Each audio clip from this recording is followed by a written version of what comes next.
I'm Dr. Mark Edwin Peterson, and I work as the librarian and archivist here at the Woodrow Wilson Presidential Library. I'm going to be talking about pictures and how to handle your old picture collections, just to kind of get started on talking about organizing them and preserving your pictures. So here we have a collection that's come in, and you can see it's a bit of a mess. These are very old World War I pictures. So I'll just grab this envelope.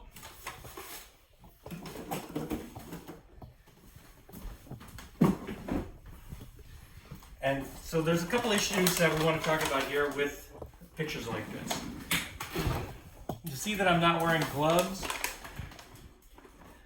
Generally, I work with documents more than pictures, and we just don't wear gloves with documents, but it also usually applies for pictures. You want to wear gloves if you're handling negatives, and there's certain types of negatives especially.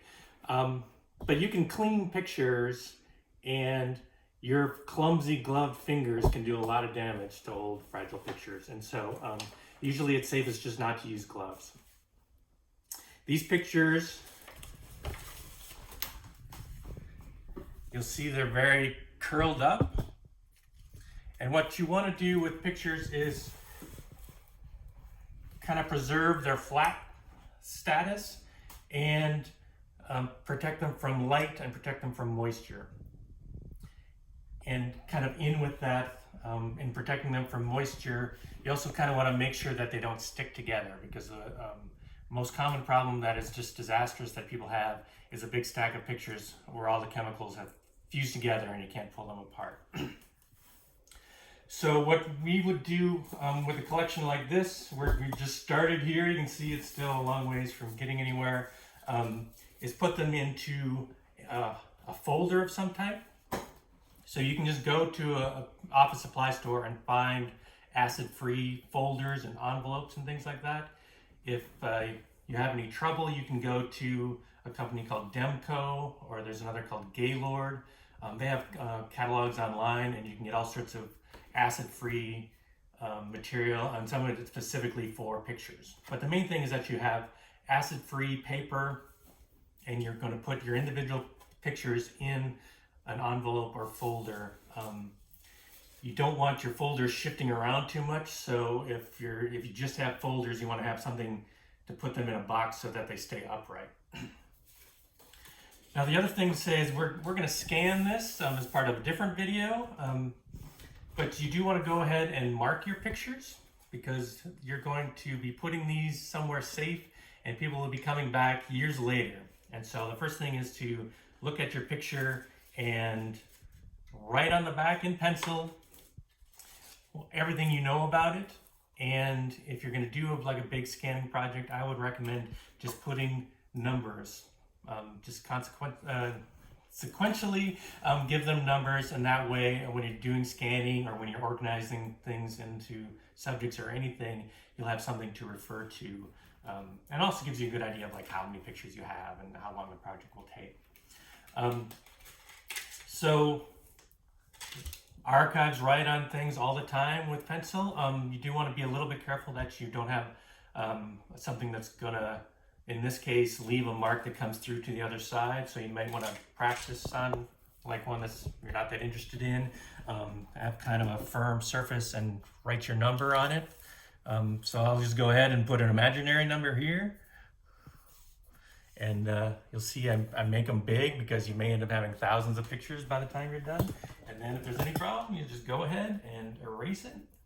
And no one will ever know that you wrote on there in pencil, and it'll be totally fine.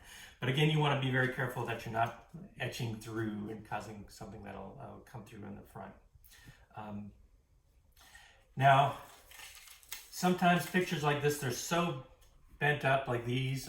Sometimes you have pictures that have been rolled, and so it's standard procedure to put them in their paper folders or even between sheets of paper and put weights on the picture. The biggest issue with that is that you don't want to go too fast. So you may have to even get some soft weights. So here's something that we use in the archives. These are book snakes, and you can see you can just add a little weight like this. you want to get up to the point where you're putting like big heavy encyclopedias and stuff like that on there to get them flat.